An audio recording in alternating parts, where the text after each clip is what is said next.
Hello students. तो आज है हमारा day 23 of JEE 40 days crash और आज का हमारा टॉपिक है पी ब्लॉक एलिमेंट।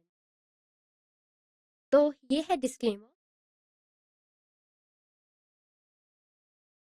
तो सबसे पहले हम देखते हैं कि हम आज के लेक्चर में कौन से टॉपिक्स कवर करेंगे। सबसे पहले हम बात करेंगे ग्रुप 14 एलिमेंट्स के बारे में, जो कि है हमारी कार्बन फैमिली। फिर हम कुछ इंपॉर्टेंट प्रॉपर्टीज देखेंगे।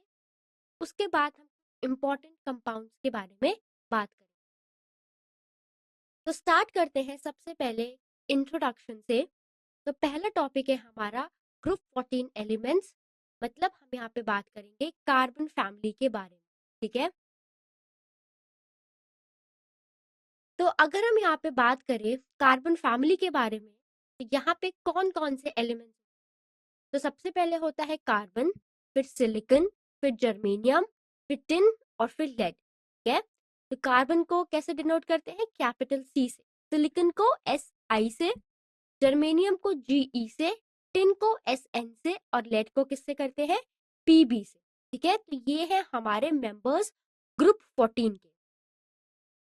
अब अगर हम इनकी प्रॉपर्टीज देखें तो कार्बन क्या है? कार्बन एक नॉन मेटल है। सिलिकॉन और जर्मेनियम क्या है? ये मेटलॉइड्स है। ठीक है, तो इनमें क्या होता है? सिलिकॉन और जर्मेनियम में, इनमें मेटल और नॉन मेटल दोनों की प्रॉपर्टीज होती है। ठीक है, और फिर अगर हम बात करें टिन और लेड की, तो ये कैसे होते हैं? ये मेटल्स होते हैं। ठीक है, अब अगर हम इनकी वैलेंस शेल इलेक्ट्रॉनिक कॉन्फ़िगरेशन की बात करें, तो ग्रुप 14 के एलिमेंट्स की valence general valence shell electronic configuration होता है NS2 NP2। ठीक है, तो यहाँ पे देखो, तो यहाँ पे अगर हम सबसे पहले ग्राउंड स्टेट की बात करते हैं, तो ग्राउंड स्टेट में NS ऑर्बिटल में 2 इलेक्ट्रॉन्स पेयर्ड होते हैं। ठीक है, जो कि है NS2। ठीक है, और अगर हम यहाँ पे NP ऑर्बिटल की बात करें, तो NP ऑर्बिटल में 2 अनपेयर्ड इलेक्ट्रॉन्स होते हैं। ठीक है, जो कि हमारा क्या है? देखो NS2 यहाँ पे 2 पेयर्ड और NP2 में क्या है? 2 अनपेयर्ड इलेक्ट्रॉन। ठीक है, तो इसकी कॉन्फ़िगरेशन क्या है ग्राउंड स्टेट में? NS2 NP2। तो अगर मैं यहाँ पे इसकी मैक्सिमम वैलेंसी की बात करूं, तो इस स्टेट में एलिमेंट्स की वैलेंसी 2 हो सकती है। ठीक है, क्योंकि सिर्फ NP इलेक्ट्रॉन्स बॉन्ड बनाने में पार्टिसिपेट करते हैं। अब अगर मैं एक्साइटेड स्टेट की बात करूं, तो एक्साइटेड स्टेट में क्या होगा कि जब एलिमेंट को एनर्जी मिलती है, तो NS ऑर्बिटल का एक इलेक्ट्रॉन एक्साइट होके NP ऑर्बिटल में चला जाता है। तो इससे क्या होगा? NS ऑर्बिटल में एक अनपेयर्ड इलेक्ट्रॉन और NP ऑर्बिटल में 3 अनपेयर्ड इलेक्ट्रॉन्स हो जाते हैं। तो अब इसकी कॉन्फ़िगरेशन क्या है? यहाँ पे देखोगे तो कॉन्फ़िगरेशन है NS1 NP3। और अगर मैं यहाँ पे बात करूं मैक्सिमम वैलेंसी की, तो इस स्टेट में एलिमेंट की वैलेंसी 4 हो जाती है, क्योंकि यहाँ पे हमारे पास टोटल 4 अनपेयर्ड इलेक्ट्रॉन्स बॉन्ड बनाने के लिए अवेलेबल होते हैं। ठीक है, अब हम आगे बढ़ते हैं। अब हम कार्बन के इंपॉर्टेंट ट्रेंड और एनोमलस बिहेवियर के बारे में बात करेंगे। तो यहाँ पे सबसे पहले देखो हम बात करेंगे, तो यहाँ पे अगर हम देखें क्या होता है कैटेनेशन में, तो इसमें क्या होता है कि जो कार्बन है, इसकी जो कैटेनेशन की टेंडेंसी होती है वो मैक्सिमम होती है। तो इस टेंडेंसी का रीजन ये है कि कार्बन कार्बन जो बॉन्ड स्ट्रेंथ है ये बहुत ज्यादा होती है। ठीक है, तो जब हम ग्रुप में नीचे जाते हैं, तो कैटेनेशन की जो टेंडेंसी है वो डिक्रीज हो जाती है।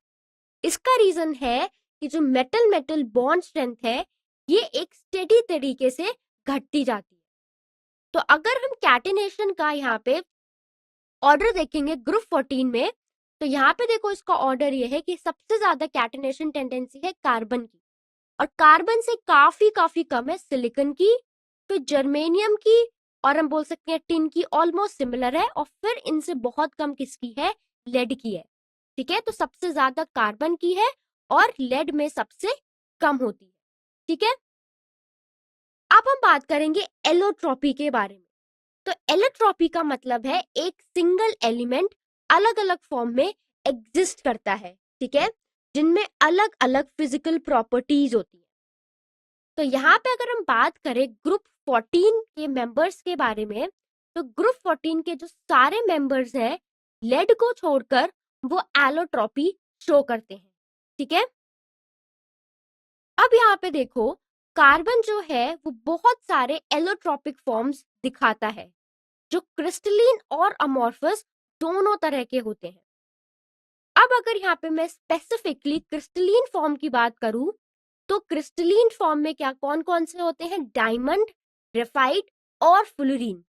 और अगर मैं यहाँ पे अमॉर्फस फॉर्म की बात करूं, तो अमॉर्फस फॉर्म में होते हैं कोल, चारकोल और लैम्प ब्लैक, ठीक है।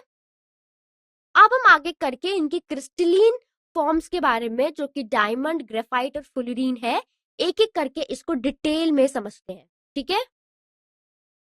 तो हम यहाँ पे बात करेंगे एलोट्रॉप्स ऑफ कार्बन के बारे में। सबसे पहले हम बात करते हैं डायमंड के बारे में। तो ये देखो, ये एक डायमंड का स्ट्रक्चर है, ठीक है। तो यहाँ पे अगर आप देखोगे तो जो हर डॉट है वो एक कार्बन एटम को रिप्रेजेंट करता है और उनके बीच कौन से बॉन्ड्स प्रेजेंट है? Covalent bond. तो देखो ये हर एक डॉट क्या बता रहा है? Carbon atom. और ये बीच के बॉन्ड्स क्या है? कोवेलेंट बॉन्ड्स है, ठीक है। तो अगर हम किसी भी कार्बन एटम को काउंट करें तो हम देखेंगे कि वो 4 दूसरे कार्बन एटम से बॉन्डेड है और ये बॉन्डिंग पैटर्न sp3 हाइब्रिडाइजेशन को करस्पॉन्ड करता है, जो हर एटम के अराउंड एक टेट्राहेड्रल अरेंजमेंट देता है, ठीक है। तो इस मजबूत 3D कोवैलेंट नेटवर्क की वजह से डायमंड कार्बन का सबसे हार्डेस्ट नेचुरल फॉर्म है, ठीक है। तो अब देखो एक एक करके पॉइंट्स अगर देखें तो जो डायमंड है वो कार्बन का सबसे प्योरेस्ट और हार्डेस्ट फॉर्म है, जैसा कि अभी मैंने आपको बताया। अब अगर मैं इसके स्ट्रक्चर की बात करती हूँ तो स्ट्रक्चर में हर कार्बन की हाइब्रिडाइजेशन क्या है? sp3 हाइब्रिडाइज, ठीक है। ये sp3 hybridised carbon atom tetrahedrally 4 दूसरे कार्बन एटम से कोवेलेंट बॉन्ड से सराउंड होता है, ठीक है। तो ये 3 डायमेंशनल पॉलीमर होता है।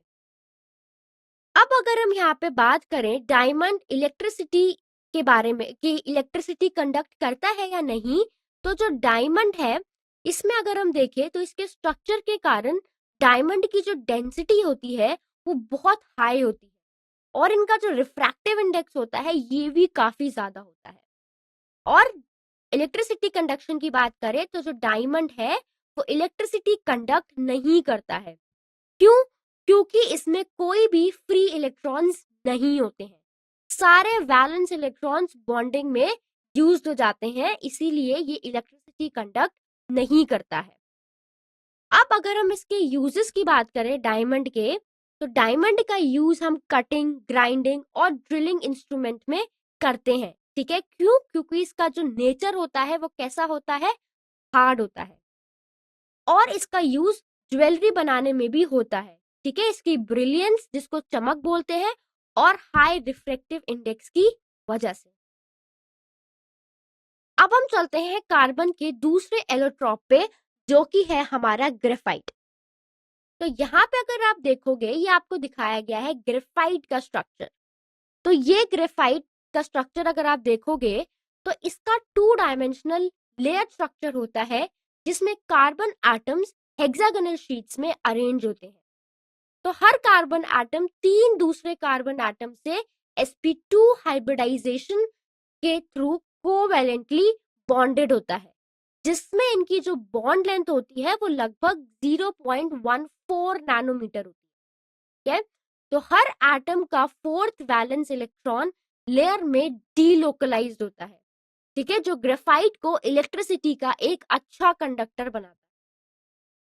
तो अगर हम फर्दर देखें तो लेयर्स जो है वो एक दूसरे के ऊपर स्टैक्ड होती हैं और वीक वंडरवाल फोर्स से ये जुड़ी होती हैं, जिसमें जो इंटर लेयर डिस्टेंस होता है वो ऑलमोस्ट 0.34 नैनोमीटर होता है। तो इन वीक फोर्सेस की वजह से लेयर्स आसानी से एक दूसरे पर स्लाइड कर सकती है, जो ग्रेफाइट को उसकी सॉफ्टनेस, लुब्रिकेटिंग प्रॉपर्टीज और डायमंड के कंपैरिजन में डिस्टेंट फिजिकल बिहेवियर देता है। ठीक है, तो देखो अब यहाँ पे एक एक करके वो सारी प्रॉपर्टीज मेंशन है। तो सबसे पहला क्या है कि ग्रेफाइट के स्ट्रक्चर 2 डायमेंशनल लेयर्ड होता है। ठीक है, और हर कार्बन एटम वो है वो sp2 हाइब्रिडाइज्ड होता है। तो ये sp2 हाइब्रिडाइज्ड कार्बन 3 दूसरे कार्बन एटम्स के साथ 3 कोवेलेंट बॉन्ड्स से सेम प्लेन में जुड़ा होता है। ठीक है, और हर कार्बन एटम का चौथा इलेक्ट्रॉन जो है वो फ्री होता है। ठीक है, तो ये फ्री इलेक्ट्रॉन ग्रेफाइट की इलेक्ट्रिकल कंडक्टिविटी के लिए रिस्पॉन्सिबल होता है। ठीक है, अब अगर हम यहाँ पे बात करें प्लेनर हेक्सागोनल रिंग्स के बारे में, तो ये रिंग्स आपस में फ्यूज होके एक एटम थिकनेस की शीट बनाते हैं। ठीक है, और ये शीट्स आपस में वीक वांडर वाल फोर्सेस से जुड़ी रहती है। ठीक है, अब हम फर्दर आगे चलते हैं तीसरे एलोट्रोप ऑफ कार्बन के बारे में। तो यहाँ पे हम बात करेंगे किसकी, फुलरीन की। तो अगर फुलरीन का स्ट्रक्चर देखें तो इसका स्ट्रक्चर क्या होता है, ये C60 का स्ट्रक्चर है, जिसमें क्या होता है बकमिनिस्टर फुलरीन भी आप इसको कह सकते हो। ठीक है, तो बकमिनिस्टर फुलरीन फुलरीन का एक टाइप है जिसका फॉर्मूला C60 और इसकी शेप स्फेरिकल है जो एक सॉसर बॉल जैसी दिखती है। तो C60 के स्ट्रक्चर में हर कार्बन एटम दूसरे एटम से कोवेलेंट बॉन्ड्स के थ्रू बॉन्डेड होता है, जो पेंटागन्स और हेक्सागन्स दोनों बनाते हैं। तो पेंटागन्स हमेशा हेक्सागन से कनेक्टेड होते हैं, जबकि हेक्सागन्स पेंटागन्स और दूसरे हेक्सागन्स दोनों से कनेक्टेड होते हैं। ठीक है, तो अगर हम यहाँ पे फर्दर डिस्कस करें तो हम देखेंगे कि जो फुलरीन है वो कार्बन का ओनली प्योर फॉर्म होते हैं। ठीक है, तो they are the only pure form of carbon, क्योंकि इनमें क्या होता है डैंगलिंग बॉन्ड्स होते हैं। ठीक है, डैंगलिंग बॉन्ड्स नहीं होते हैं। ठीक है, अब यहाँ पे अगर हम देखें तो फुलरीन्स की सबसे फेमस जो मॉलिक्यूल है वो है C60, जिसको जैसे कि मैंने बताया बकमिनिस्टर फुलरीन भी कहते हैं, जिसमें कार्बन एटम्स एक क्लोज्ड केज की तरह अरेंजमेंट में होते हैं। ठीक है, तो C60 मॉलिक्यूल में 12 5 मेंबर्ड रिंग्स और 20 6 मेंबर्ड रिंग्स होती हैं। 5 मेंबर्ड रिंग्स 6 मेंबर्ड रिंग से कनेक्टेड होती हैं, जबकि 6 मेंबर्ड रिंग 5 मेंबर्ड रिंग और 6 मेंबर्ड रिंग दोनों से कनेक्टेड होती है। ठीक है, अब अगर हम इनकी बात करें तो इनका जो स्ट्रक्चर है वो फुटबॉल या फिर जैसे आप बोल सकते हैं सॉसर बॉल जैसा ये दिखता है। तो अगर मैं यहाँ पे फुलरीन्स के यूजेस के बारे में बात करूं तो फुलरीन्स का use microscopic ball bearings, light weight batteries और न्यू ड्रग्स के सिंथेसिस के लिए यूज होता है। ठीक है, और इनका यूज न्यू प्लास्टिक्स बनाने में भी होता है। ठीक है, अब हम बात करते हैं कुछ केमिकल प्रॉपर्टीज के बारे में। ठीक है, तो यहाँ पे हम देखेंगे सबसे पहले हम बात करते हैं किसके बारे में, ऑक्सीडेशन स्टेट के बारे में। तो यहाँ पे हम देखते हैं कि अगर हम बात करें ग्रुप 14 एलिमेंट्स के बारे में तो इनकी कॉमन ऑक्सीडेशन स्टेट्स होती हैं +2 और +4। ठीक है, कार्बन इनके अलावा नेगेटिव ऑक्सीडेशन स्टेट जैसे -4 भी शो करता है। तो ग्रुप में नीचे जाने पर +4 ऑक्सीडेशन की जो स्टेबिलिटी है वो क्या होती है, डिक्रीज हो जाती है।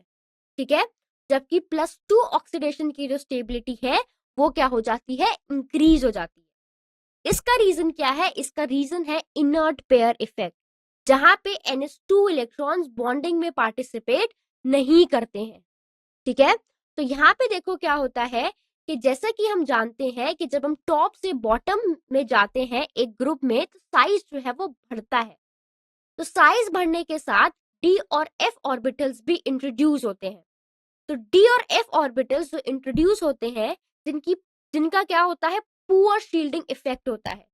तो पुअर शील्डिंग इफेक्ट के कारण NS इलेक्ट्रॉन्स जो है वो न्यूक्लियस की तरफ स्ट्रांगली अट्रैक्ट होते हैं और बॉन्डिंग में पार्टिसिपेट करने के लिए रिलक्टेंट हो जाते हैं।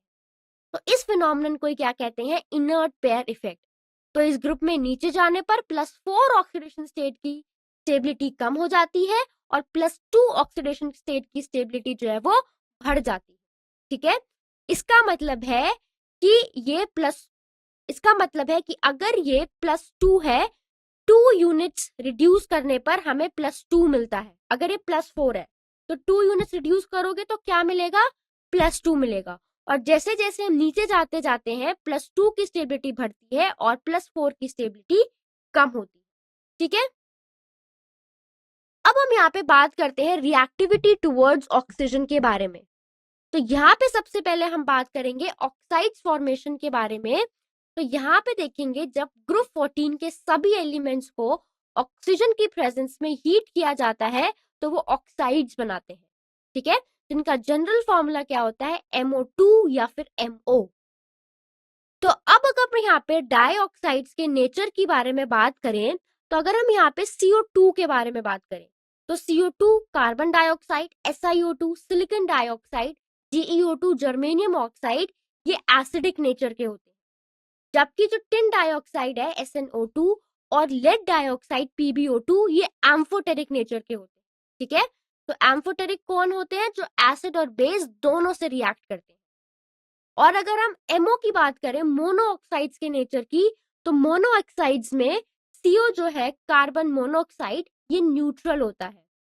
जो GeO है जर्मेनियम मोनोऑक्साइड ये डिस्टिंक्टली एसिडिक होता है। जबकि जो हमारा SnO है टिन मोनोऑक्साइड और PbO है लेड मोनोऑक्साइड ये एम्फोटेरिक। ठीक है, अब यहाँ पे अगर हम बात करें CO2 और SiO2 के स्ट्रक्चर के बारे में तो CO2 का मोनोमेरिक फॉर्म होता है, जैसे कि O double bond C double bond O। तो ये CO2 का मोनोमेरिक फॉर्म जो है वो स्टेबल होता है। इसका रीजन क्या है? इसका रीजन है कि कार्बन के पास d ऑर्बिटल्स अवेलेबल नहीं होते हैं। लेकिन अगर मैं SiO2 की बात करूं तो सिलिका जो है वो रूम टेम्परेचर पर 3 डायमेंशनल पॉलीमेरिक फॉर्म में एग्जिस्ट करता है। ठीक है, तो इस पॉलीमेरिक स्ट्रक्चर के कारण SiO2 का हाई मेल्टिंग पॉइंट होता है और ये क्या सॉलिड होता है। ठीक है, अब हम आगे बढ़ते हैं फर्दर केमिकल प्रॉपर्टीज में। तब अब यहाँ पे हम देखेंगे रिएक्टिविटी टुवर्ड्स वाटर। ठीक है, तो यहाँ पे हम सबसे पहले देखते हैं रिएक्टिविटी टुवर्ड्स वाटर में कि जो कार्बन, सिलिकॉन और जर्मेनियम होते हैं ये वाटर से इफेक्टेड नहीं होते हैं। ठीक है, बल्कि जो टिन है वो डीकम्पोज हो जाता है स्टीम के साथ। क्या बनाता है ये बनाता है डाइऑक्साइड और हाइड्रोजन गैस। तो अगर आप यहाँ पे रिएक्शन देखोगे कि अगर H2O स्टीम के फॉर्म में है तो इसका मतलब है कि रिएक्शन जो है Sn+2H2O से टिन ऑक्साइड और हाइड्रोजन गैस में SnO2+2H2। ठीक है, अब लेड पर पानी का कोई भी असर नहीं होता है। ठीक है, इसीलिए क्योंकि उसके सरफेस पर एक प्रोटेक्टिव लेयर बनती है। तो इस ऑक्साइड लेयर के फॉर्मेशन के कारण लेड पानी के साथ रिएक्ट नहीं करता है। ठीक है, अब अगला देखते हैं रिएक्टिविटी टुवर्ड्स हैलाइड्स के बारे में। ठीक है, तो यहाँ पे अगर हम देखेंगे रिएक्टिविटी टुवर्ड्स हैलाइड्स, तो यहाँ पे अगर हम देखेंगे तो ग्रुप 14 के एलिमेंट्स जनरल फॉर्मूलाज MX2 और MX4 के हैलाइड्स बनाते हैं। ठीक है, जहां M एलिमेंट को रिप्रेजेंट करता है और X एक हैलोजन को। तो +4 ऑक्सीडेशन स्टेट में वो टेट्रा हैलाइड्स MX4 बनाते हैं, जैसे कि CCl4, SiCl4, GeCl4 और SnCl4 जो कोवैलेंट नेचर के होते हैं और जनरली वॉलेटाइल होते हैं।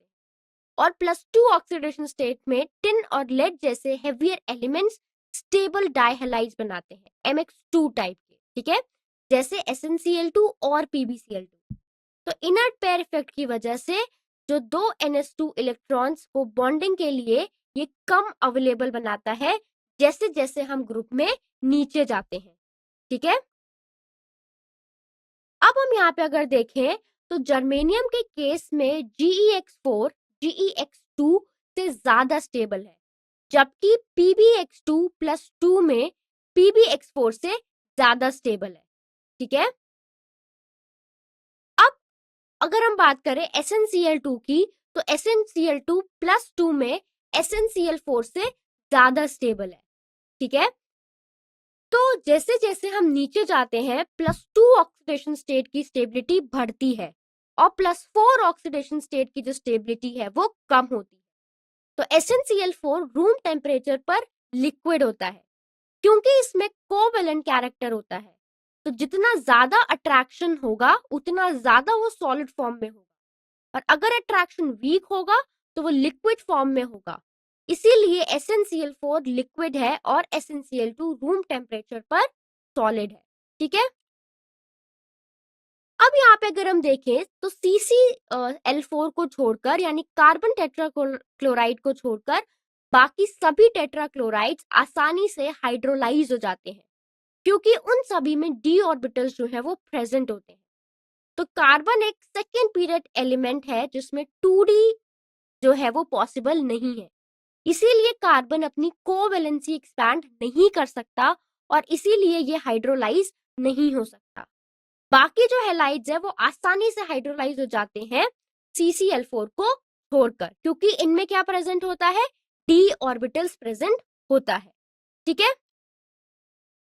अब अगर हम यहाँ बात करें तो सिलिकॉन में एक वैकेंट ऑर्बिटल होता है जिसकी वजह से ये अपनी कोवैलेंसी एक्सपैंड कर सकता है और हायर हैलाइड्स जैसे कि SiF6 2- से बना सकता है, लेकिन ये SiCl6 2- नहीं बना सकता क्योंकि सिलिकॉन का साइज छोटा होता है और क्लोरीन का साइज बड़ा होता है। अगर हम 6 क्लोराइड आयंस को सिलिकॉन के अराउंड रखने की कोशिश करते हैं तो वो फिट नहीं होंगे, इसीलिए 6 बड़े क्लोराइड आयंस Si4+ के अराउंड साइज लिमिटेशंस की वजह से अकोमोडेट नहीं हो सकते। ठीक है, अब यहाँ पे हम कार्बन के ऑक्साइड्स के बारे में बात करते हैं। ठीक है, तो कार्बन के 2 इंपॉर्टेंट ऑक्साइड्स होते हैं, एक है कार्बन मोनोऑक्साइड, एक है कार्बन डाइऑक्साइड।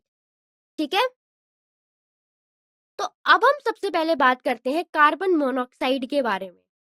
तो यहाँ पे देखो क्या होता है कि जो कार्बन मोनोऑक्साइड है इनको हम कुछ इन रिएक्शन से प्रिपेयर कर सकते हैं। सबसे पहले होती है reaction of carbon with steam.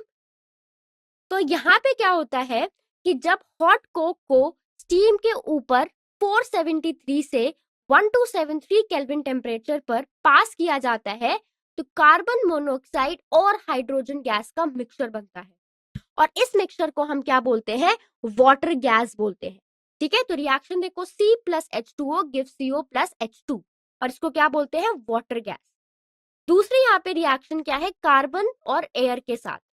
तो जब हॉट कोक को लिमिटेड क्वांटिटी में हीट किया जाता है तो कार्बन मोनोऑक्साइड और नाइट्रोजन गैस का मिक्सचर बनता है।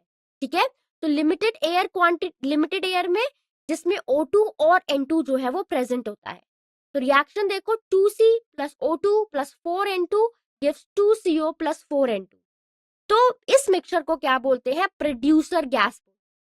ठीक है, अब यहाँ पे अगर हम यूजेस देखें वाटर गैस और प्रोड्यूसर गैस के, तो वाटर गैस और प्रोड्यूसर गैस दोनों ही बहुत इंपॉर्टेंट इंडस्ट्रियल फ्यूल्स हैं। इनमें हाई कैलोरीफिक वैल्यू होती है जिसकी वजह से इन्हें इंडस्ट्री में एनर्जी के लिए यूज किया जाता है। ठीक है, आगे हम फर्दर बात करते हैं ऑक्साइड्स ऑफ कार्बन की। तो यहाँ पे हमारे पास क्या है, कार्बन का ऑक्साइड कार्बन डाइऑक्साइड CO2। तो इसकी अगर हम प्रिपरेशन के बारे में बात करें तो कार्बन डाइऑक्साइड को कार्बन या कार्बन कंटेनिंग फ्यूल्स के कंप्लीट कंबशन से एक्सेस एयर में प्रिपेयर किया जाता है। ठीक है, अब अगर हम इसके यूजेस के बारे में बात करें तो कार्बन डाइऑक्साइड को सॉलिड फॉर्म में ड्राई आइस के रूप में ऑब्टेन किया जा सकता है। ठीक है, ये ड्राई आइस तब बनती है जब लिक्विफाइड CO2 को रैपिडली एक्सपैंड किया जाता है। ठीक है, ड्राई आइस का यूज हम आइसक्रीम और फ्रोजन फूड के लिए रेफ्रिजरेंट के रूप में करते हैं क्योंकि ये डायरेक्ट सॉलिड से गैस में क्या बोलते हैं हम, सबलाइम हो जाता है। ठीक है, और पीछे लिक्विड रेसिड्यू ये लीव नहीं करता है। ठीक है, अब अगर हम फर्दर बात करते हैं यहाँ पे सिलिकॉन टेट्राक्लोराइड SiCl4 के बारे में, तो SiCl4 की प्रॉपर्टीज देखें तो SiCl4 का स्ट्रक्चर टेट्राहेड्रल होता है। ये कंपाउंड इजीली कोवैलेंट ये कंपाउंड एसेंशियली जो है वो कोवैलेंट होता है और SiCl4 वाटर से रेडिली हाइड्रोलाइज्ड हो जाता है, ठीक है। तो जब इसे मॉइस्ट एयर में रखा जाता है तो ये फ्यूम्स देता है और हाइड्रोजन क्लोराइड जो है ये वो लिबरेट करता है। अब अगर हम यहाँ पे हाइड्रोलिसिस का रिएक्शन देखें तो SiCl4 की हाइड्रोलिसिस से सिलिसिलिक एसिड जो है और हाइड्रोजन क्लोराइड है ये हमें मिलता है। तो रिएक्शन क्या है, SiCl4 plus 4H2O gives SiOH whole 4 plus 4HCl, ठीक है। अब यहाँ पे अगर हम हाइड्रोलिसिस का रीजन देखें तो SiCl4 का हाइड्रोलिसिस इसीलिए होता है क्योंकि सिलिकॉन एटम में एम्प्टी 3d ऑर्बिटल अवेलेबल होते हैं। ये empty 3d orbitals H2O molecule से OH ग्रुप के कोऑर्डिनेशन के लिए स्पेस प्रोवाइड करते हैं, जिससे जो रिएक्शन है ये इजीली हो जाती है, ठीक है। तो यहाँ पे अगर आप ये रिएक्शन मैकेनिज्म देखोगे तो यहाँ पे क्या होता है रिएक्शन मैकेनिज्म में, इस रिएक्शन में H2O का लोन पेयर Si के एम्प्टी 3d ऑर्बिटल में कोऑर्डिनेट करता है और फिर HCl जो है वो निकल जाता है, जिसके बाद क्या होता है SiCl बॉन्ड जो है वो टूट जाता है और SiOH बॉन्ड जो है वो बन जाता है। और ये प्रोसेस चारों Cl एटम्स को रिप्लेस होने तक कंटिन्यू रहता है, ठीक है। तो यहाँ पे आपको वो ही प्रोसेस जो है वो बताया गया है, ठीक है।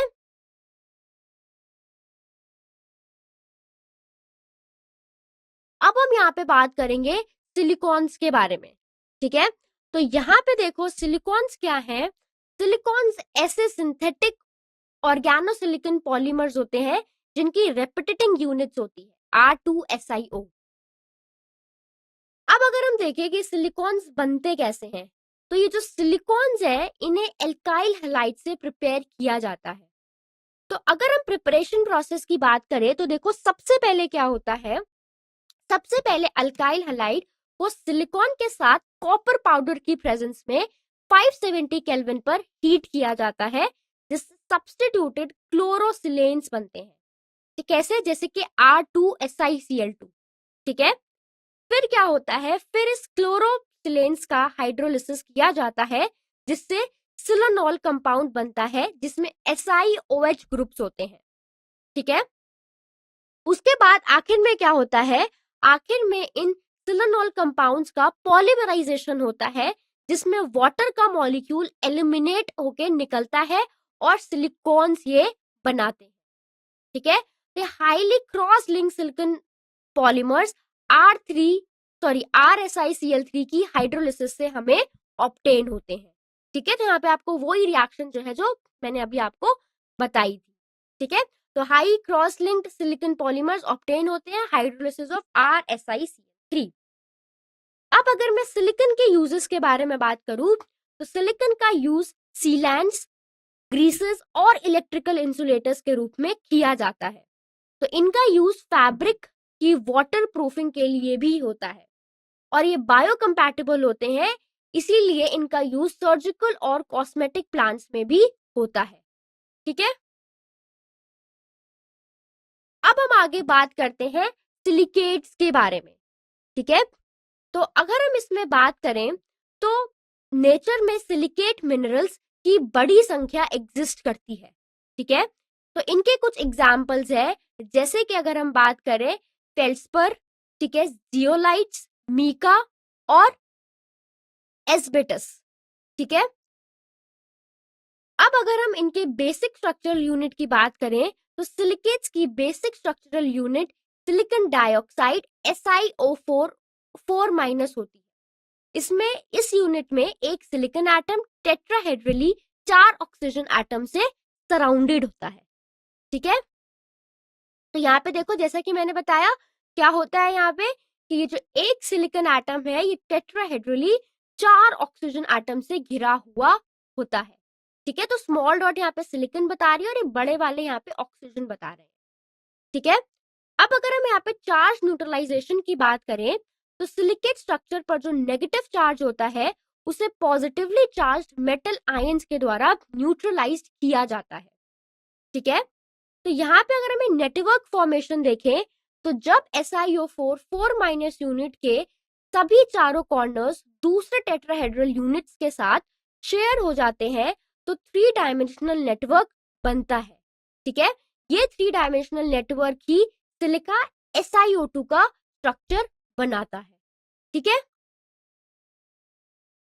अब हम फर्दर आगे यहाँ पे देखते हैं कि जनरली क्या होता है सिलिकेट्स की। अगर हम कैरेक्टरिस्टिक्स के बारे में देखें तो जनरली जो है वो सिलिकेट्स की कॉम्प्लेक्स स्ट्रक्चर्स होती हैं। ठीक है, तो इनकी क्या होती है, सिलिकेट्स की कॉम्प्लेक्स स्ट्रक्चर होता है, लेकिन वो मेनली इन 3 फैक्टर्स में डिफर होते हैं।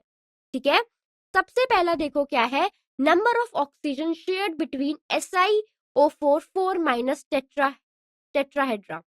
तो यहाँ पे अगर हम बात करें तो जो number of oxygen atom shared होते हैं SiO4 4- टेट्राहेड्रा के बीच में। ठीक है, दूसरा क्या है, जियोमेट्रिकल अरेंजमेंट टेट्राहेड्रा की। ठीक है, तीसरा क्या है, इसका नंबर, टाइप और अरेंजमेंट ऑफ किसकी, मेटालिक केटायन की। ठीक है, तो यहाँ पे अगर हम डिफरेंट टाइप्स ऑफ सिलिकेट्स देखें तो हम यहाँ पे देखते हैं कि सिलिकेट्स को ऑक्सीजन शेयरिंग और स्ट्रक्चर के बेसिस पर डिफरेंट टाइप्स में डिवाइड किया जाता है। ठीक है, तो सबसे पहले यहाँ पे बात करते हैं ऑर्थोसिलिकेट्स की। तो ये सिंपल सिलिकेट होते हैं जिसमें डिस्क्रीट SiO4 4- टेट्राहेड्रा यूनिट्स होती है। इनका फॉर्मूला क्या है, SiO4 4-। दूसरा क्या है, पायरोसिलिकेट्स। इसमें 2 टेट्राहेड्रल यूनिट्स आपस में एक ऑक्सीजन एटम को शेयर करते हैं, तो इस शेयरिंग में Si2O7 6- एनायन ऑब्टेन होते हैं। ठीक है, तीसरा क्या है हमारे पास, साइक्लिक सिलिकेट्स। तो इसमें टेट्राहेड्रल यूनिट्स आपस में 2 ऑक्सीजन एटम्स को शेयर करके रिंग स्ट्रक्चर बनाते हैं। इसका जनरल फॉर्मूला क्या है, SiO3 2- या SiO3 2n- एनायन होता है। ठीक है, अब यहाँ पे चौथा वाला जो है वो क्या है, चेन सिलिकेट्स। तो चेन सिलिकेट्स में क्या होता है, चेन सिलिकेट्स में टेट्राहेड्रल यूनिट्स आपस में 2 ऑक्सीजन एटम्स को शेयर करते हैं, तो इस शेयरिंग से लीनियर स्ट्रक्चर बनती है। इनका जनरल फॉर्मूला क्या है, SiO3 2- और SiO3 2n-। ठीक है, नेक्स्ट क्या है, शीट सिलिकेट। तो शीट सिलिकेट में हर टेट्राहेड्रल यूनिट 3 ऑक्सीजन एटम्स को शेयर करता है, तो इस शेयरिंग के नतीजे में शीट स्ट्रक्चर बनती है। इसका फॉर्मूला क्या है, Si2O5 2- एनायन होता है। ठीक है, नेक्स्ट क्या है, 3 डायमेंशनल सिलिकेट्स।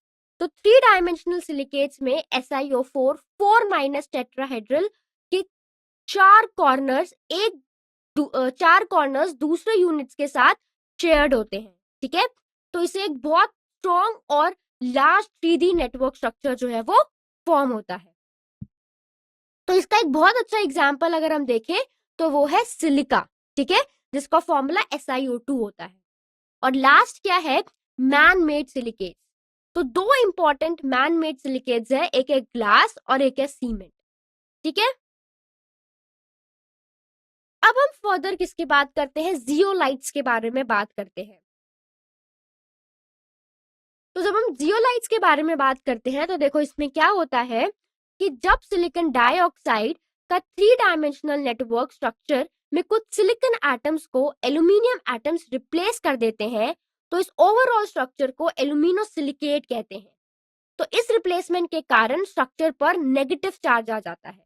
ठीक है, और इस नेगेटिव चार्ज को बैलेंस करने के लिए कैटायंस जैसे कि Na+, K+, Ca2+ उस स्ट्रक्चर के साथ एसोसिएट हो जाते हैं। ठीक है, अब यहाँ पे अगर हम देखेंगे तो एल्यूमिनोसिलिकेट्स के एग्जांपल्स में हमारे पास आते हैं, एक तो जियोलाइट्स आता है और एक क्या आता है हमारे पास, फेल्सपर। अब अगर हम जियोलाइट्स के यूजेस के बारे में बात करते हैं तो जियोलाइट का यूज पेट्रोकेमिकल इंडस्ट्रीज में कैटलिस्ट के रूप में किया जाता है, खासकर क्रैकिंग ऑफ हाइड्रोकार्बन्स के लिए। ठीक है, अब अगर हम यहाँ पे ZSM5 की बात करते हैं तो एक बहुत इंपॉर्टेंट कैटलिस्ट, ये एक तरह का जियोलाइट है। ठीक है, और एक बहुत इंपॉर्टेंट कैटलिस्ट है। इसका यूज अल्कोहल्स को डायरेक्टली गैसोलीन में कन्वर्ट करने के लिए किया जाता है। और अगर हम बात करें हाइड्रेटेड जियोलाइट्स की तो हाइड्रेटेड जियोलाइट्स का आयन एक्सचेंजर्स के रूप में हार्ड वाटर को सॉफ्टन करने के लिए किया जाता है। ठीक है, तो स्टूडेंट्स अब हम कुछ प्रैक्टिस क्वेश्चंस डिस्कस करते हैं 19 से लेकर 27। ठीक है, सबसे पहला क्वेश्चन क्या है? सबसे पहले क्वेश्चन में हमसे पूछा गया है कि इनमें से कौन से PCl5 के साथ रिएक्ट करते हैं और हमें POCl3 देते हैं। आपको कंपाउंड्स दिए हैं O2, CO2, SO2, H2O, H2SO4 और P4O10। तो बताओ इनमें से कितने कंपाउंड्स जो है वो PCl5 के साथ रिएक्ट करके POCl3, 1, 2, 3 या फिर 4? तो जब आप इस क्वेश्चन को सॉल्व करोगे इसका सही आंसर है ऑप्शन नंबर बी, मतलब 4 कंपाउंड जो है वो PCl5 के साथ रिएक्ट करके POCl3 देंगे। सबसे पहले देखो कि जो PCl5 है वो POCl3 बनाते हैं नीचे दिए गए रिएक्टेंट्स के साथ। सबसे पहला क्या है? SO2। तो PCl5 रिएक्ट करता है SO2 के साथ और POCl3 देता है और साथ ही में जो SO2 है उसको SOCl2 में कन्वर्ट करता है। तो रिएक्शन क्या है? 2PCl5 plus SO2 gives POCl3 plus SOCl2। दूसरी रिएक्शन किसके साथ है? H2O के साथ। तो PCl5 H2O के साथ रिएक्ट करता है और POCl3 देता है और H2O को HCl में कन्वर्ट कर देता है। तो रिएक्शन क्या है? PCl5 plus H2O gives POCl3 plus 2HCl। ठीक है, नेक्स्ट किसके साथ है? H2SO4 के साथ।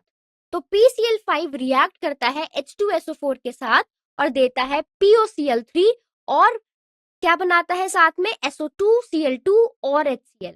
तो रिएक्शन क्या है? 2PCl5 plus H2SO4 gives SO2Cl2 plus 2POCl3 plus 2HCl। ठीक है, नेक्स्ट किसके साथ है? P4O10 के साथ। तो 6PCl5 plus P4O10 gives 10POCl3। ठीक है, तो कितने हो गए? टोटल 4 हो गए हमारे पास। ठीक है, अब देखो अगला सवाल क्या है। अगले सवाल में हमसे पूछ रहा है कि जब कॉन्सेंट्रेटेड H2SO4 को हीट किया जाता है P2O5 के साथ तो जो एसिड है वो किस में कन्वर्ट हो जाता है? सल्फर ट्राइऑक्साइड में, सल्फर डाइऑक्साइड में, सल्फर में, या फिर mixture of sulphur dioxide and sulphur trioxide. तो आपको बताना है इसका सही आंसर क्या होगा। तो इसका सही आंसर क्या होगा? इसका सही आंसर है सल्फर ट्राइऑक्साइड। ठीक है, तो इसमें क्या होता है कि तो जब कॉन्सेंट्रेटेड H2SO4 को हीट किया जाता है P2O5 के साथ तो जो एसिड है वो कन्वर्ट हो जाता है सल्फर ट्राइऑक्साइड में। ठीक है, तो यहाँ पे रिएक्शन देखो क्या है कि 2H2SO4 plus 2P2O5 gives 2SO3 plus 4HPO3। ठीक है, ये इसकी रिएक्शन है। ठीक है, तो जहां पे SO3 क्या है? सल्फर ट्राइऑक्साइड है और HPO3 क्या है? Metaphosphoric acid. ठीक है, अगला सवाल देखते हैं। अगला सवाल क्या है? नेक्स्ट क्वेश्चन क्या है? ये एक जेई में 2016 का क्वेश्चन है। ठीक है, तो इस क्वेश्चन में ये पूछा गया है कि नीचे दिए गए पेयर्स में से किस पेयर में फास्फोरस +3 ऑक्सीडेशन स्टेट में है? ठीक है, तो यहाँ पे देखो ऑप्शंस में क्या दिया है। सबसे पहला है पायरोफॉस्फोरस एंड हाइपोफॉस्फोरिक एसिड, दूसरा है ऑर्थोफॉस्फोरस एंड हाइपोफॉस्फोरिक एसिड्स, तीसरा है पायरोफॉस्फोरस एंड पायरोफॉस्फोरिक एसिड्स और यहाँ पे चौथा क्या है? Orthophosphorus and pyrophosphoric acid. तो बताओ इसमें से सही आंसर क्या होगा? सही आंसर है ऑप्शन नंबर डी हमारे पास यहाँ पे। ठीक है, ऑप्शन नंबर डी यहाँ पे क्या है? ऑर्थोफॉस्फोरस और पायरोफॉस्फोरिक एसिड। ठीक है, तो यहाँ पे देखो क्या होता है।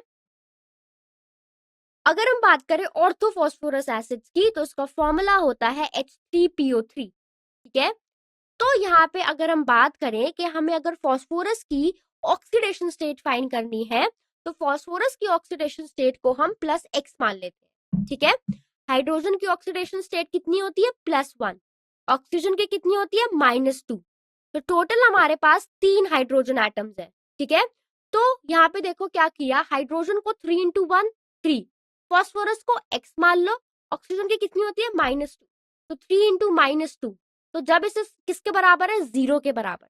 जब इसको सोल्व करोगे तो जो x की वैल्यू आएगी वो कितनी आएगी, +3 आएगी, ठीक है। तो यहाँ पे देखो क्या होगा, दूसरा जो फेज है वो क्या है, पायरोफॉस्फोरिक एसिड है।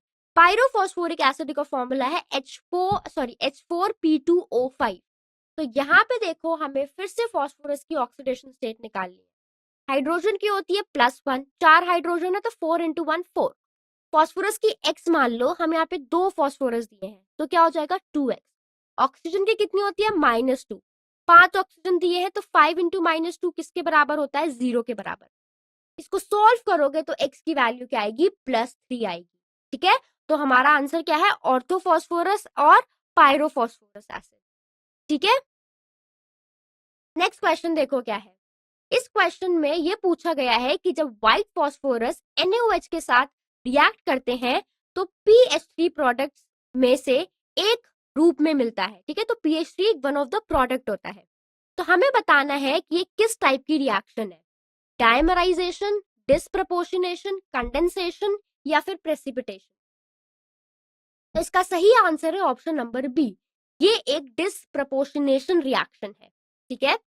तो इसका सोल्यूशन देखो क्या है यहाँ पे, कि जब फॉस्फोरस NaOH प्लस H2O के साथ रिएक्ट करता है P4 की प्रेजेंस में, तब NaH2PO2 बनेगा और उसी के साथ फॉस्फीन भी बनेगा। इसका मतलब है एक पार्ट NaH2PO2 बनेगा और एक पार्ट फॉस्फीन जो कि है PH3 वो बनेगा। तो P4 में फॉस्फोरस एटम्स पार्टली रिड्यूस होकर -3 हो जाते हैं फॉस्फीन में, और पार्टली ऑक्सीडाइज होकर +1 हो जाते हैं सोडियम हाइपोफॉस्फाइड, ठीक है, जो कि NaH2PO2 है। तो इस तरह सेम एलिमेंट्स जो है वो साइमल्टेनियसली रिड्यूस और ऑक्सीडाइज होते हैं, इसीलिए इस रिएक्शन को हम डिस्प्रपोर्शनेशन रिएक्शन कहते हैं। तो रिएक्शन क्या है, P4 + 3 NaOH + 3 H2O gives 3 NaH2PO2 + PH3, ठीक है, फॉस्फीन, ठीक है। अगले सवाल पे चलो, आपको पूछा गया है कि किस मॉलिक्यूल का सबसे स्मॉलेस्ट बॉन्ड एंगल है, NCl3, ASCl3, SbCl3 और PCl। तो ये AIEEE 2012 का क्वेश्चन। तो इसका सही आंसर है ऑप्शन नंबर सी, SbCl3 की सबसे स्मॉलेस्ट बॉन्ड एंगल। तो अगर हम बात करें ग्रुप 15 के एलिमेंट्स को, तो अगर हम बात करें तो इनको अरेंज कैसे करेंगे, सबसे पहले आता है नाइट्रोजन, फिर फॉस्फोरस, फिर आर्सेनिक, फिर एंटीमनी, ठीक है। अब क्या होता है, ऊपर से नीचे जाने पर, जब हम ऊपर से नीचे आते हैं तो साइज बढ़ता है और जो आयनाइजेशन एनर्जी है वो घटती है, ठीक है, ये हमें पता है। तो ये हमारे पास ग्रुप 15 के एलिमेंट्स हैं। इनकी जनरल वैलेंस इलेक्ट्रॉनिक कॉन्फ़िगरेशन क्या है, NH2 NP3। तो वैलेंस इलेक्ट्रॉन्स कितने हैं, इनके पास 5 है। तो MCl3 की अगर हम बात करें तो M इनमें से कोई भी एलिमेंट हो सकता है, इसकी sp3 हाइब्रिडाइजेशन है, ठीक है। इसका मतलब है 3 बॉन्ड बनते हैं और एक लोन पेयर होता है, ठीक है। तो यहाँ पे देखो, लोन पेयर और बॉन्ड पेयर का रिपल्शन बॉन्ड एंगल को कम करता है। सबसे ज्यादा क्या होता है, लोन पेयर रिपल्शन, फिर लोन पेयर बॉन्ड पेयर और फिर लास्ट में बॉन्ड पेयर बॉन्ड पेयर। तो जब लोन पेयर और बॉन्ड पेयर का रिपल्शन होगा तो बॉन्ड एंगल जो है वो कम होगा। लेकिन SbCl3 में इलेक्ट्रॉन्स के बॉन्ड पेयर्स सेंट्रल एटम से काफी दूर होते हैं NCl3 में जितने होते हैं उससे, ठीक है। तो इसकी वजह से क्या होता है, इस तरह से लोन पेयर PCl3, ASCl3 और SbCl3 में और भी ज्यादा डिस्टॉर्शन जो है वो कॉज करते हैं। तो बॉन्ड एंगल NCl3 से SbCl3 तक कम होता है और बॉन्ड एंगल NCl3 में सबसे ज्यादा और SbCl3 में सबसे कम होता है बॉन्ड रिपल्शन के कारण, ठीक है। इसीलिए हमारा आंसर क्या है, SbCl3। अगला सवाल क्या है कि आपको कुछ स्टेटमेंट्स दी गई हैं, तो आपको बताना है इनकरेक्ट कौन सी है। पहला कि जो हाइड्राइड्स की स्टेबिलिटी पीरियोडिक टेबल के ग्रुप 15 में NH3 से BiH3 तक इंक्रीज होती है। दूसरा नाइट्रोजन डी पाई पी पाई बॉन्ड्स नहीं बना सकता, ठीक है। नेक्स्ट क्या है, एक सिंगल एन बॉन्ड एक सिंगल पीपी बॉन्ड से वीकर होता है। और लास्ट क्या है, N2O4 के 2 रेजोनेटिंग स्ट्रक्चर्स होते हैं। तो इसमें से इनकरेक्ट क्या है, इसमें इनकरेक्ट स्टेटमेंट है ऑप्शन नंबर ए, कि जो स्टेबिलिटी होती है हाइड्राइड्स की वो इंक्रीज होती है NH3 to BiH3। अब सोल्यूशन देखो, हाइड्राइड्स की थर्मल स्टेबिलिटी पीरियोडिक टेबल में ग्रुप में नीचे जाने पर कम होती है, घटती है, ठीक है। अब अगर हम ग्रुप 15 के एलिमेंट्स ले, हमारे पास है BiH3, SbH3, ASH3, PH3 और NH3। तो इनका इंक्रीजिंग ऑर्डर आप जो है वो देख सकते हो, ठीक है। इसका मतलब है कि जो NH3 है वो सबसे ज्यादा स्टेबल है और जो BiH3 है वो सबसे कम स्टेबल है। अब देखो, थर्मल स्टेबिलिटी का मतलब है कि एक मॉलिक्यूल कितना थर्मली स्टेबल है, यानी गर्म करने पर वो कितना विथस्टैंड कर सकता है। तो साइज बढ़ने के साथ हाइड्राइड उतना स्टेबल नहीं रहता है। साइज बढ़ने से क्या होता है, उनके बीच की जो बॉन्ड लेंथ है वो बढ़ जाती है, तो बॉन्ड जल्दी ब्रेक हो जाएगा, जैसे कि BiH3 में। अब बॉन्ड लेंथ बढ़ गई तो बॉन्ड स्ट्रेंथ भी तो घट गई ना, तो उसको तोड़ने के लिए हमें कम एनर्जी देनी पड़ रही है। तो हम यहाँ MH बॉन्ड एनर्जी देख सकते हैं, BiH3 की दी गई है, लेकिन बाकियों के लिए 255, 297, 322 और 391 दी गई है, ठीक है। हमें BiH3 के लिए नहीं पता, it is not given, but SbH3 की अगर हम बात करें, बाकियों के लिए SbH3, ASH3, PH3 और NH3 के लिए हमें यहाँ पे दी गई है। तो BiH3 जो है वो बहुत कम स्टेबल होता है, तो ये जल्दी ब्रेक हो जाएगा। तो इस पॉइंट को आपको समझना है कि NH3, PH3, ASH3, SbH3 और BiH3 में जो NH3 है वो सबसे ज्यादा थर्मली स्टेबल है और जो BiH3 है वो लीस्ट थर्मल, ठीक है। तो यहाँ पे इसीलिए जो हमारा ऑप्शन नंबर ए है वो क्या हो जाएगा, इनकरेक्ट हो जाएगा।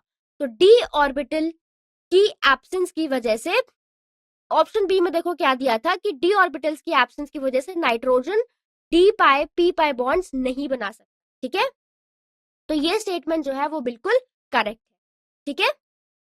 अगले क्वेश्चन पे चलो, क्या अगर हम फर्दर आगे देखते हैं, और स्टेटमेंट सी में अगर हम देखेंगे तो यहाँ पे ये बोला गया है कि NN bond energy 160 kilo joule per mole है, क्योंकि PP बॉन्ड एनर्जी ज्यादा है जो कि 209 किलो जूल पर मोल है।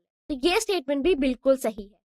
लास्ट स्टेटमेंट क्या है कि यहाँ पे N2O4 के 2 रेजोनेटिंग स्ट्रक्चर्स होते हैं, तो जैसे कि आप यहाँ पे देख सकते हो ये इसके 2 रेजोनेटिंग स्ट्रक्चर, ठीक है। तो ये स्टेटमेंट भी बिल्कुल सही है। तो बाकी सारी स्टेटमेंट सही थी, तो इसीलिए हमारा ऑप्शन नंबर जो ए है वो स्टेटमेंट हमारी इनकरेक्ट। अब चलते हैं अगले सवाल पे। अगले सवाल में क्या पूछा गया है कि दिए गए ऑप्शंस में से कौन से मॉलिक्यूल सबसे छोटा बॉन्ड, किसका सबसे छोटा बॉन्ड एंगल है, H2O, H2S, NH3 और SO2। तो इसका सही आंसर है H2S। अब यहाँ पे देखो, H2S का सबसे छोटा बॉन्ड एंगल है, ऐसा इसीलिए है क्योंकि बॉन्ड एंगल सेंट्रल एटम की इलेक्ट्रोनेगेटिविटी और लोन पेयर्स और बॉन्ड पेयर्स के बीच के रिपल्शन पर डिपेंड करता है। H2O की बात करो तो H2O में जो बॉन्ड एंगल है वो लगभग 104.5 डिग्री है। H2O में ऑक्सीजन पर कितने, 2 लोन पेयर्स हैं, ठीक है। तो यहाँ पे lone pair bond pair repulsion जो है उसकी वजह से आइडियल टेट्राहेड्रल से इसका जो बॉन्ड एंगल है वो कम हो जाता है, ठीक है। NH3 में ये लगभग 107 डिग्री होता है, क्योंकि अमोनिया में सिर्फ एक लोन पेयर है, तो इसमें lone pair bond pair repulsion H2 के कंपैरेटिव थोड़ा कम है, इसीलिए इसका आइडियल टेट्राहेड्रल से थोड़ा कम है, 107 डिग्री, ठीक है। और अगर हम बात करें SO2 में, तो SO2 में ये लगभग 119.5 डिग्री होता है, इसकी बेंच स्ट्रक्चर और डबल बॉन्ड्स की वजह से। H2S की बात करें, H2S में बॉन्ड एंगल बहुत छोटा होता है, लगभग 92 डिग्री, क्योंकि सल्फर ऑक्सीजन से कम इलेक्ट्रोनेगेटिव होता है, जिसकी वजह से वीकर बॉन्ड पेयर रिपल्शन होता है और हाइड्रोजन एटम्स को एक दूसरे के करीब ये आने देता है, ठीक है। तो इसी वजह से H2S का सबसे छोटा बॉन्ड एंगल है दिए गए मॉलिक्यूल में से, ठीक है। नेक्स्ट ऑप्शन देखो क्या है, इनमें से कौन से पेरोऑक्सो एसिड्स है, पेरोऑक्सो acid of sulphur, H2S2, H2SO5, H2S2O8, H2SO5 और H2S2O7, H2S2O7 एंड H2S2O8, या फिर लास्ट ऑप्शन है H2H2O6 और H2S2O7। तो यहाँ पे इसका सही आंसर है ऑप्शन नंबर ए। ठीक है, अब यहाँ पे देखो, जब हम H2SO5 और H2H2O8 का स्ट्रक्चर्स देखते हैं, तो अगर हम बात करें सबसे पहले H2SO5 की, तो सल्फर डबल बॉन्ड ऑक्सीजन एक साइड में OH ग्रुप होता है। और देखो यहाँ पे क्या है, एक साइड में क्या है, यहाँ पे देखो सल्फर डबल बॉन्ड ऑक्सीजन और ये OH ग्रुप। ठीक है, दूसरी साइड में क्या है, ये OOH ग्रुप है। ठीक है, यानी अब हम देखें, अब अपने यहाँ पेरोक्साइड लिंक जो है वो हमने ढूंढ लिया है। ठीक है, यहाँ पे हमें ये पेरोक्साइड लिंक दिखा, तो ये हमारा क्या है, पेरोक्सो एसिड है। लेकिन जब यहाँ हाइड्रोजन रिप्लेस हो जाता है तो आप नोटिस करेंगे कि ये हाइड्रोजन HOSOO से रिप्लेस हो जाता है। ठीक है, और H2H2O8 ये बन जाता है। ठीक है, तो ये जो स्ट्रक्चर्स हैं ये इन दोनों के स्ट्रक्चर्स को दिखा रहे हैं। ठीक है, तो thank you so much students, I hope जो क्वेश्चन जो कॉन्सेप्ट हमने कवर करे होंगे आप सभी को समझ में आए होंगे। Thank you so much.